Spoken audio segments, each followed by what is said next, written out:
नमस्कार दोस्तों, यदि आप रीट की तैयारी कर रहे हैं तो ये टॉपिक आपके लिए बहुत ही इंपॉर्टेंट है दोस्तों। आज उपसर्ग का टॉपिक मैं आपको लेकर आया हूं।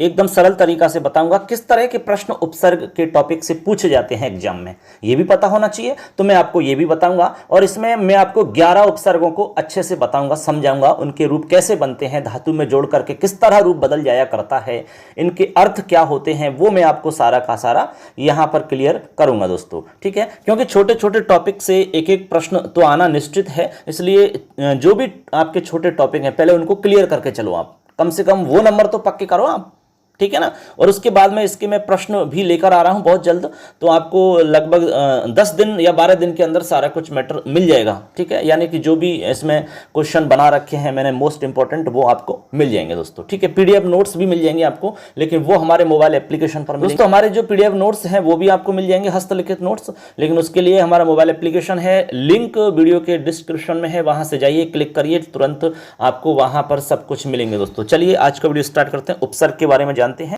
तो देखिए दोस्तों, उपसर्ग के बारे में समझते हैं। वैसे तो छोटा सा टॉपिक है, केवल जो मेन बातें हैं मैं वही आपको बताऊंगा जो एग्जाम की दृष्टि से इंपॉर्टेंट है और एग्जाम में किस तरह के सवाल पूछे जाते हैं वो मैं आपको यहां क्लियर करूंगा। देखो, सबसे पहले तो यहां देखिए कि उपसर्ग क्या होता है दोस्तों। उपसर्ग का मतलब होता है दोस्तों, आप क्रिया तो जानते हैं, क्रिया से पहले जो जुड़ते हैं उनका नाम उपसर्ग है और बाद में जो जुड़ते हैं उनका नाम प्रत्यय है। ऐसे आपको समझना है। तो उपसर्ग तो धातु से आपके पहले जुड़ेंगे, क्रिया या धातु से पहले जुड़ेंगे, और बाद में जुड़ते हैं उनको हम प्रत्यय कहते हैं। देखो दोस्तों, उपसर्ग के बारे में यहाँ लिखा भी है कि उपसर्ग ऐसे शब्दांश को कहते हैं जो धातु या धातु से बनी संज्ञा और विशेषण, ठीक है, यहाँ संज्ञा और विशेषण आदि के पूर्व लग करके उनके रूप और अर्थ में परिवर्तन कर देते हैं। ठीक है, उसको हम क्या कहेंगे, उसको कहेंगे उपसर्ग। क्या कहेंगे दोस्तों? उपसर्ग। ठीक है, जैसे लिखा भी है कि उपसर्गेण धात्वर्थो बलादन्यत्र नीयते है प्रहाराहार समहार विहार परिहारवत। उदाहरण दिया है कि कैसे, जिस प्रकार देखो यहाँ का है कि उपसर्ग के योग से धातु का अर्थ कभी बिल्कुल परिवर्तित हो जाता है, तो कभी अर्थ में विशिष्टता आ जाती है और कभी वही अर्थ रह जाता है। ये भी है, ये जरूरी नहीं कि हर बार अर्थ बदलेगा। कभी कभी क्या होता है कि अर्थ बदल जाता है, कभी कभी अर्थ नहीं भी बदलता है, कभी कभी बिल्कुल विपरीत हो जाया करता है। जैसे आपको पता है कि एक धातु है आपकी हिरी धातु। देखो मैं आपको बता रहा हूँ, हिरी धातु है दोस्तों, हिरी का अर्थ तो हरण करना होता है। अब इस हिरी में जब आप लगा दोगे दोस्तों, जैसे कि हम लगाएं प्र उपसर्ग, तो प्र से हिरी धातु से आप हार बना लेते हैं, हार है। अब इस हिरी धातु से जो बना हुआ शब्द है हार है, अब इसमें आप लगा प्र तो बन जाएगा प्रहार।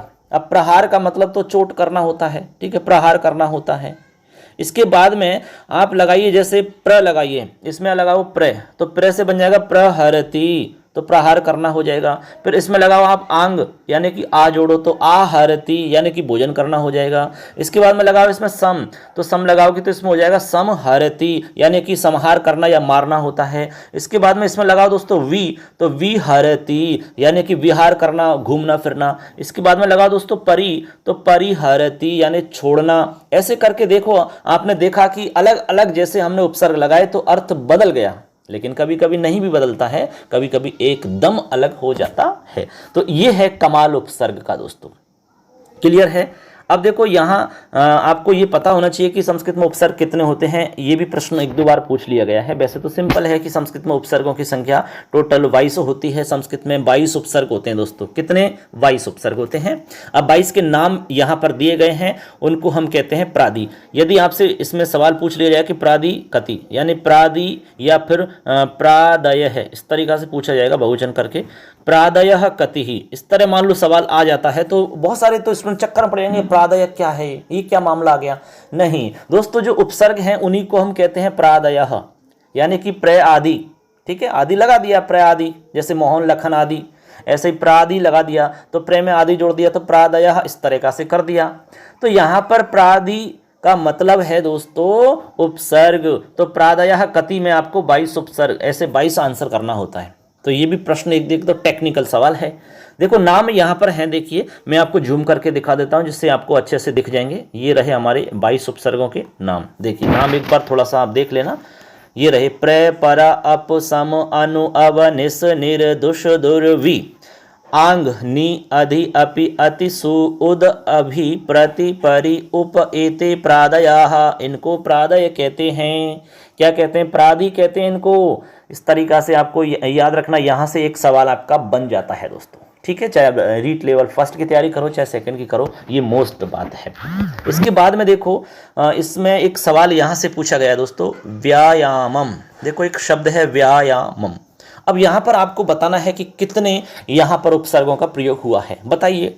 तो व्यायामम में यहाँ पर 2 उपसर्गों का प्रयोग हुआ है, एक तो वी और एक आ की जगह आप आंग भी कर सकते हैं, क्योंकि आंग में से आपका न जो दिख रहा है ये चला जाता है तो केवल आ ही शेष रहता है, इसलिए डायरेक्ट आ लिखा हुआ दिख रहा है। तो यहाँ पर डायरेक्ट हमारे सामने केवल आ दिख रहा है, तो आ का मतलब यहाँ आंग से आपको समझना है दोस्तों। ठीक है, तो ये सवाल आपको 2012 में पूछा गया था। तो एक प्रकार से हमें ये पता चल रहा है कि भाई किस तरह का सवाल पूछ सकते हैं, और भी बताऊंगा मैं इसमें बहुत सारे सवाल कि कैसे कैसे सवाल बन सकते हैं। ये काफी इंपॉर्टेंट है कि किस टॉपिक में किस तरह के सवाल बन सकते हैं दोस्तों। टॉपिक आपको क्लियर है, लेकिन सवाल किस तरह से पूछे जा सकते हैं वो भी समझ में आना चाहिए एग्जाम में। ठीक है, वही तो है मेन चीज। अब दोस्तों यहाँ पर मैं आपको जो 22 उपसर्ग हैं हमारे, उनका एक बार अर्थ बता देता हूँ। ठीक है, क्योंकि अर्थ से संबंधित भी सवाल पूछा जा सकता है। तो चलिए अर्थ आपको मैं बता रहा हूँ। यहाँ देखिए, सबसे पहले है आपका प्रे। प्रे का अर्थ होता है दोस्तों अधिक या प्रकृष्ट। ठीक है, प्रे का अर्थ क्या होता है? अधिक या प्रकृष्ट। ठीक, इसके बाद में है परा। परा का अर्थ होता है दोस्तों विरोध करना या विपरीत या निषेध। अप का अर्थ होता है कम या न्यूनता। ठीक है, और सम का अर्थ होता है दोस्तों अच्छा या सुष्ठु। अनु का अर्थ होता है पीछे, हम कहते हैं ना जैसे पीछे करना, तो अनुगमन, अनुगच्छति, इस तरीका से। अब का मतलब होता है नीचे, जैसे अवगच्छति। निस का अर्थ होता है दोस्तों निस और निर, दोनों को समझ लो एक साथ। निस और निर का अर्थ होता है मनाही करना या निषेध करना, जैसे निर्गच्छति। इसके बाद में है दुष और दुर, दोनों का एक साथ समझना है। दुष और दुर का अर्थ होता है कठिन या दुष्कर। ठीक है, कठिन या दुष्कर। वी का अर्थ होता है विशिष्ट या फिर विभिन्न। ठीक है, जैसे विजयति या फिर विलपति। इस तरह से आंग है, आंग का अर्थ होता है विपरीत। ठीक है, इसके बाद में नी का अर्थ होता है निषेध या नीचे। ठीक है, इसके बाद में अधि का अर्थ होता है दोस्तों प्रधानता। ठीक, इसके बाद में अपि यानी होता है आपका छिपाना या ढकना। वैसे अपि का अर्थ भी होता है, लेकिन यहाँ जो उपसर्ग में अर्थ है उसका अर्थ है आपका छिपाना या ढकना। ठीक है, इसके बाद में अति है। अति का मतलब अतिशय या उत्कर्ष, अति बहुत ज़्यादा होना, कहते हैं ना अति सर्वत्र वर्जयेत।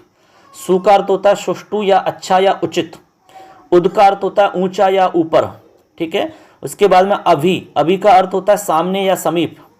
इसके बाद में प्रति का अर्थ होता है विपरीत या प्रत्येक। इसके बाद में परि का अर्थ होता है दोस्तों नज़दीक या चारों ओर। ठीक है, इसके बाद में उप यानी होता है समीप में या नज़दीक में। तो ऐसे करके हमने 22 उपसर्गों के अर्थ बता दिए आपको, तो इनको सुन लेना एक बार, तो थोड़ा सा याद रहेगा आपको, उससे आपको दिक्कत नहीं आएगी। अब चलते हैं आगे, एक एक उपसर्ग को समझते हैं। ज़्यादा बड़ा वीडियो नहीं है, छोटा वीडियो है, आप अच्छे से देख लेना। चलिए, पहला उपसर्ग है हमारा अनु उपसर्ग।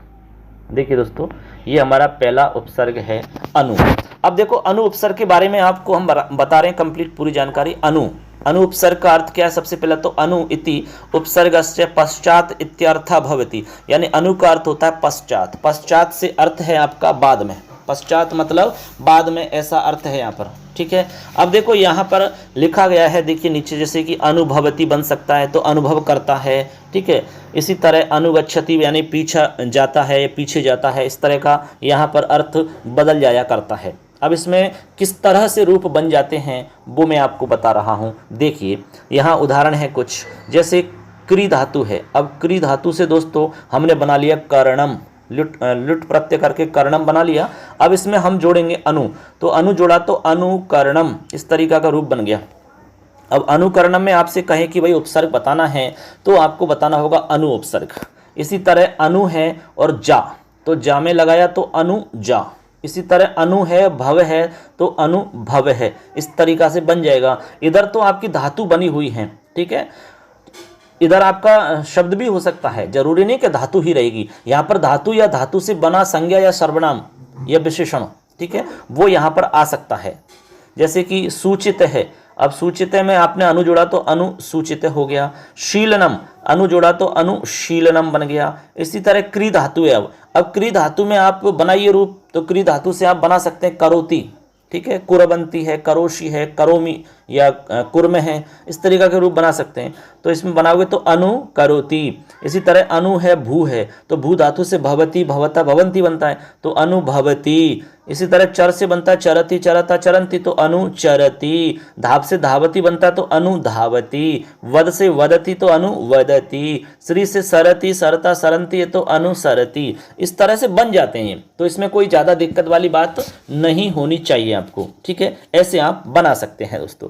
थोड़े से आपको धातु रूप का ज्ञान होना चाहिए, तो इसमें ज़्यादा कोई दिक्कत वाली बात नहीं है। धातु रूप की जानकारी आपको होनी चाहिए, और अनु का प्रयोग कैसे करते हैं वो इसमें आपको समझ में आ गया होगा। अब आगे है इसमें आंग। आंग का किस तरह प्रयोग करते हैं वो भी मैं आपको बता रहा हूँ। देखिए सबसे पहले तो अर्थ देखो इसका, आंग का अर्थ क्या है।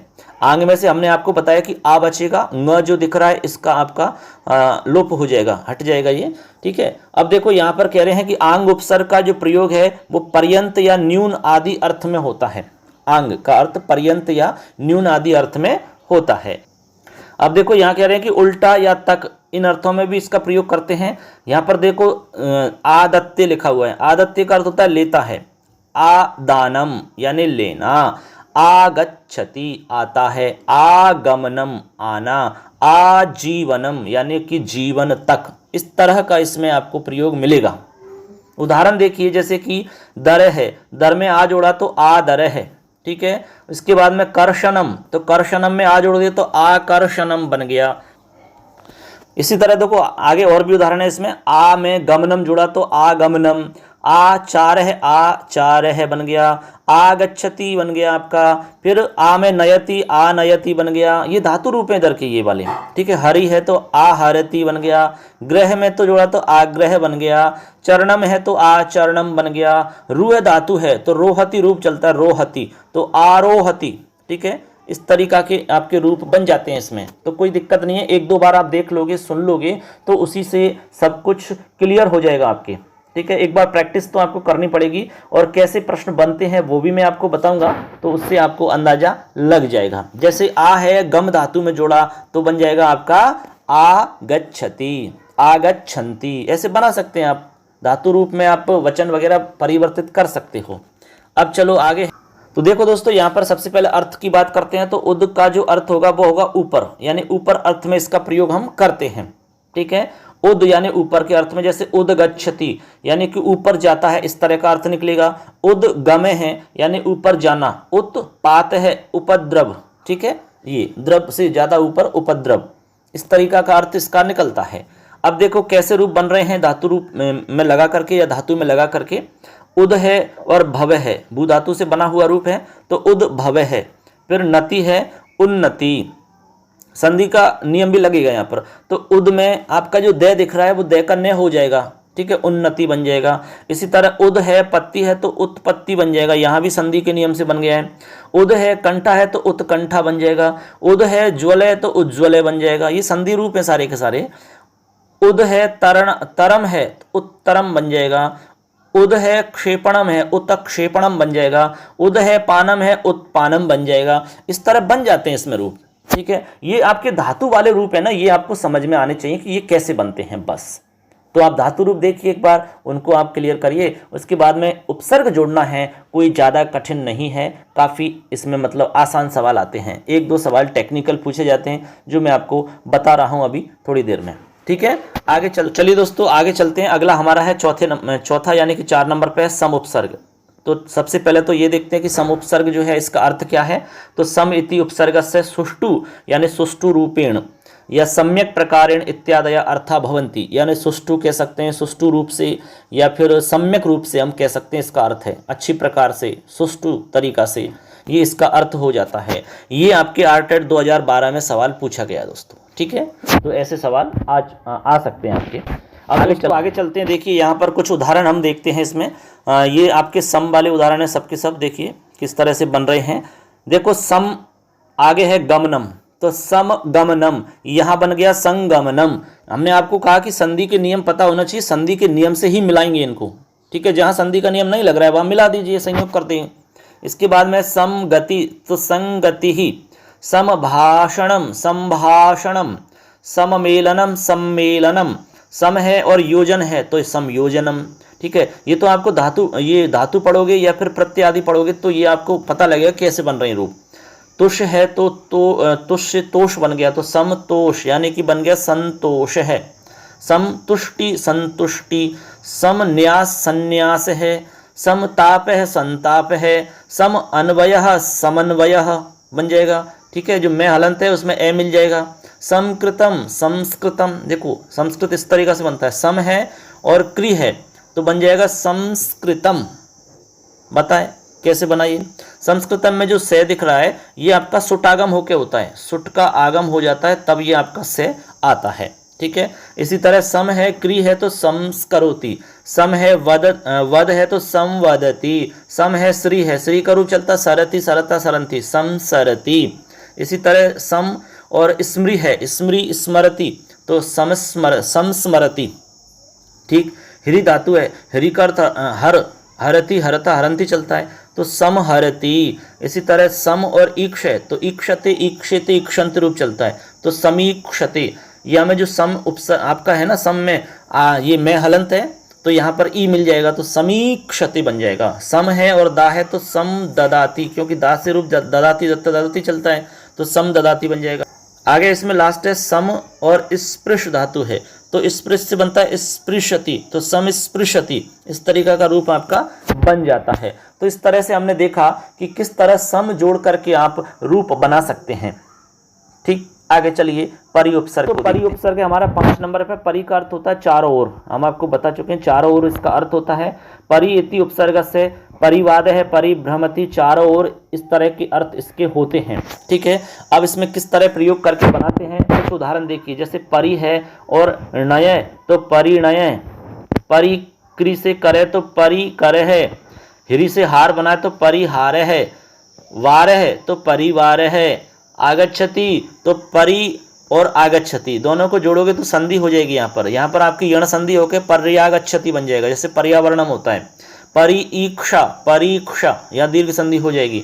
परि और वादी है तो परिवादी, परि और भवती है तो परिभवती। जहाँ पर संधि का नियम नहीं लग रहा है तो आपको यूं कि तो मेल करना है, उनका संयोग करना है, मिला देना है आपस में। तो इस तरह से आपको पता लग रहा है। आगे है हमारा 6 नंबर पे उप उपसर्ग। कौन सा है? उप उपसर्ग। उप उपसर्ग को देखते हैं 6 नंबर। उप इति उपसर्गस्य समीपम या निकटता इत्यादय अर्था भवन्ति। उप का अर्थ होता है नजदीक होना या समीप होना या निकटता, ये इसके अर्थ होते हैं। कैसे? जैसे कि उपकरोति, ठीक है, उपकार करना, उपकार है उपकार, उपासते उपासना, उपासना पूजा, इस तरह का इसका अर्थ होता है। निकटता में भी अर्थ होता है, समीपता में भी इसका अर्थ मतलब प्रकट होता है। आगे चलिए, अब देखो आगे देखो दोस्तों, यहाँ पर कुछ उदाहरण देखते हैं। उप है और इधर आसना है तो उपासना बन जाएगा। उप है विशति है तो उपविशति, उप है और दिशति है तो उपदिशति, उप और कर्णम उपकर्णम, उप और न्यास है उपन्यास है, उप और निषद उपनिषद, उप और हास है उपहास है। ये हमने अलग कर दिया, ये आपके उपसर्ग अलग इस तरीका से होते हैं। अब ये मान लो पूरा शब्द आ गया उपासना, आपसे कहें कि इसमें से उपसर्ग अलग करो, ठीक है, और धातु रूप अलग करो, तो उपधन आसना इस तरह से अलग करना होगा आपको। उपस्थिति ही उपस्थिति ही इस तरह बन जाएगा। उपधन अध्याय उपाध्याय है। उप और क्री धातु है तो क्री से रूप करोति बनता है तो उपकरोति। इसके बाद में गम धातु है उप में तो उपगच्छति। नी धातु है नयति रूप चलता है उपनयति। चर है तो चरति चलता है उपचरति। इस तरह से इसमें रूप बन जाते हैं दोस्तों। क्लियर है? एकदम आसान है, कोई ज़्यादा कठिन टॉपिक नहीं है, ये बहुत ही सरल है, छोटा सा टॉपिक है, लेकिन देख लो एक बार, ठीक है। इसमें समझ में आना चाहिए कि भाई किस तरह सवाल पूछे जाते हैं। 1 नंबर तो पक्का हो कम से कम। आगे देखो, चलिए दोस्तों, आगे है हमारा 7 नंबर पे अब उपसर्ग। अब उपसर्ग है, अर्थ देखो, अब उपसर्ग का नीचे या दूर अर्थ होता है, या तो नीचे अर्थ में या दूर अर्थ में, ठीक है। आगे देखो, जैसे अवतार है तो अवतार जानते ही हैं। अवरोहति यानी उतरना, उतरता है, ठीक है। अवरोह उतरना, इस तरीका के अर्थ इसमें हो जाते हैं। अब रूप कैसे बन रहे हैं? अब में तार है, त्री से तारे बनाया तो बना अब तार है। अवनति अवनति, अवग्रह अवग्रह, इसके बाद में अवसीदति अवसीदति, फिर अब और तिष्ठति तो अवतिष्ठति, अब और स्था अवस्था। इस तरह आप अब उपसर्ग जोड़ करके शब्द का निर्माण कर सकते हो दोस्तों। ठीक, आगे चलो। अगला है हमारा इसमें निस उपसर्ग। देखो निस उपसर्ग को समझते हैं। सबसे पहले अर्थ की बात करते हैं। निस उपसर्ग है हमारा 8 नंबर का। निस उपसर्ग का अर्थ होता है बिना या बाहर होता है, यानी कि या तो बिना अर्थ में होता है या बाहर अर्थ में होता है, बिना या बाहर। ठीक है। निश्चय, निशंकते, निशंक रहता है, निशंक शंका रहित, निश्चिनोति निश्चय करता है, निश्चय निश्चय अर्थ होता है। ठीक है। अब देखो यहाँ पर कुछ उदाहरण देखते हैं। जैसे निस है और छल है तो निस छल है, निष्प्राण तो निष्प्राण है। यहाँ पर संधि के नियम लग रहे हैं, इष्टुप्त संधि का नियम लग रहा है यहाँ पर आपका देखो। तो ये सारे नियम जो लग रहे हैं ना, संधि से नियम लगे हुए हैं और तभी रूप बना हुआ है, तो ये आपको ध्यान रहने चाहिए संधि वाले नियम। फिर है निस और फल तो निष्फलम, यहाँ भी संधि का नियम लगा है। इस तरह निश और कर्ष निष्कर्ष है, निष्पापम निष्पापम, निश्चित है निश्चित, निष्पन्न है निष्पन्न है। इस तरह से आपको संधि के नियम भी पता होने चाहिए, तभी आप इनको बना सकते हो दोस्तों। ठीक है ना। आगे चलिए। अब देखो आगे है हमारा 9 नंबर पे दुष उपसर्ग। दुष इति उपसर्ग से अवरह, दुष्ट या कठिन इत्यादि अर्थों में प्रयोग किया जाता है। ठीक है। उदाहरण देखते हैं कैसे। जैसे कि मान लो इसमें लिखा है दुस्सहते, यानी कठिनाई से सहता है, दुस्सह सहने में कठिन, दुष्करोति पाप करता है, दुष्कर है कठिनाई से करने योग्य। किस तरह अर्थ बदल रहा है आप देख सकते हैं। कुछ उदाहरण देखते हैं। दुष है और कर्म है तो दुष्कर्म है। अब यहाँ आप सोच रहे हैं कि सह के स्थान पर श कैसे हो गया, भाई ये संधि नियम से हुआ है, आपको पता होना चाहिए। फिर है दुष्तरम दुष्तरम, दुस्सह दुस्सह, दुष्कर है दुष्कर है, दुष्कुलीन दुष्कुलीन है, दुश्चरितम दुश्चरितम, दुष्पूर है दुष्पूर है, दुष और क्री है तो करोति बनता है दुष्करोति, दुश्चर तो दुश्चरति, दुस्त्री से तरति बनता है दुस्तरति, सह से सहते दुस्सहते। इस तरह से दुस्श्री दुस्सरति, इस तरीका से रूप आपके बन जाते हैं।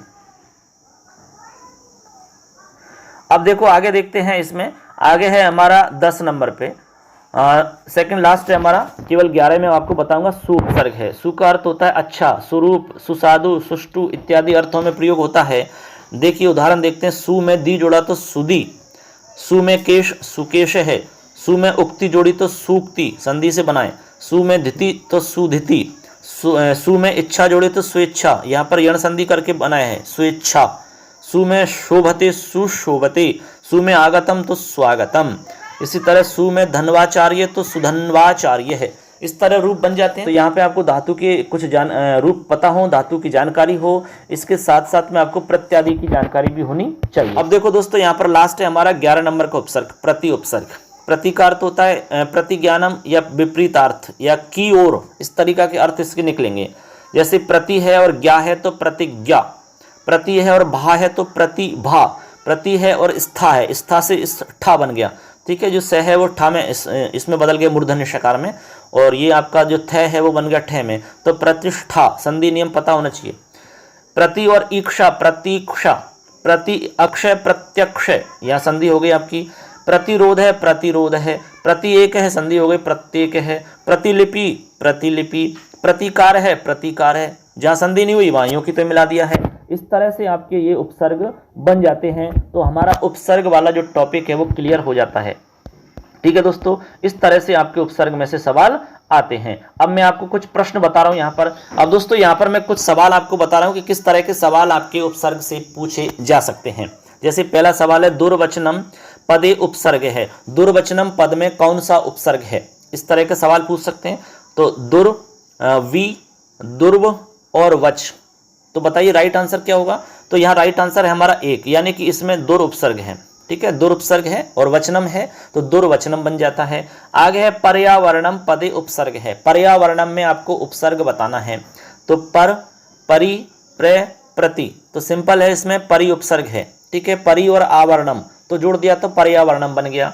इसी तरह निर्जन है पदे उपसर्ग है, निर्जन में उपसर्ग है तो निर्जन में कौन सा उपसर्ग है दोस्तों, नि, निश, निस, निर, सिंपल है, इसमें निरुपसर्ग हो गया आपका। फिर है सम उपसर्गस्य शब्दः नास्ति, सम उपसर्ग जो है वो किस में नहीं है, ऐसे आपको बताना। इस तरह का सवाल भी आता है, सम उपसर्ग किस में नहीं है इसमें, समानम, समोदय, सदाचार है, समयः किस में नहीं है, सदाचार में नहीं है, सद यानी इसमें सदाचार में सम उपसर्ग नहीं है, बाकी सभी में सम उपसर्ग जुड़ा हुआ है। आप देख सकते हैं समानम में सम उपसर्ग है, समओद समोदय है, समयः इसमें है, लेकिन इसमें नहीं है। इस तरह से आपको समझ में आना चाहिए। एक है स्वागतम पदे उपसर्ग है, स्वागतम में कौन सा उपसर्ग है, तो स्वागतम में आपको बताना है उपसर्ग, तो यहाँ हो जाएगा सु उपसर्ग, स्वागतम में सु उपसर्ग है, ठीक है, यण संधि करके ये रूप बन जाता है आपका। इस तरह से आपके प्रश्न पूछे जा सकते हैं। इसमें बहुत सारे प्रश्न और भी हैं, तो मैं आपको अलग से एक मॉडल टेस्ट में लेके आऊँगा जिसमें उपसर्ग और जो भी आपके टॉपिक हैं उन सबको लगभग बता दूंगा मैं आपको इस तरीक़ा से। तो ये एक दोस्तों हमारा छोटा सा टॉपिक था उपसर्ग वाला। निश्चित रूप से आपका एक सवाल सही हो जाएगा यदि आप ये छोटी छोटी बातें समझ गए। इस तरह से दोस्तों हमारा ये आज का उपसर्ग वाला टॉपिक पूरा हो जाता है। इसी तरह आपको लगातार इस पे जितने भी आपके टॉपिक हैं वो मिलते रहेंगे, टेस्ट सीरीज भी आपको मिलती रहेगी, और हमारा आज आपको आदर्श प्रश्न पत्र जो है वो भी आपको मिल जाएगा। किस तरह का पेपर आपका आएगा रीट में, जो आपकी जुलाई में पेपर होगा, उसमें वो का वही मैं आपको बता रहा हूँ, उसको सॉल्व करके मैंने बताया है, तो उनको जरूर देखना, क्योंकि बहुत ही मोस्ट इंपॉर्टेंट सवाल वहाँ मिलेंगे और उनमें से गारंटी से सवाल आपको एग्जाम में मिल जाएगा। तो आप पीडीएफ नोट्स भी चाहते हो सभी मैटर की, जो भी आपके मैटर है इसमें उनके नोट्स यदि आप चाहते हो तो हमारा मोबाइल एप्लीकेशन है मिशन संस्कृत ज्ञान, अभी जाइए प्ले स्टोर पर, वहाँ से आप डाउनलोड कर सकते हैं, या फिर वीडियो के डिस्क्रिप्शन में जाइए और वहाँ पर उसका लिंक है, क्लिक करिए और डाउनलोड करिए और आपको सारा उसमें मैटर मिलेगा। धन्यवाद सबके लिए।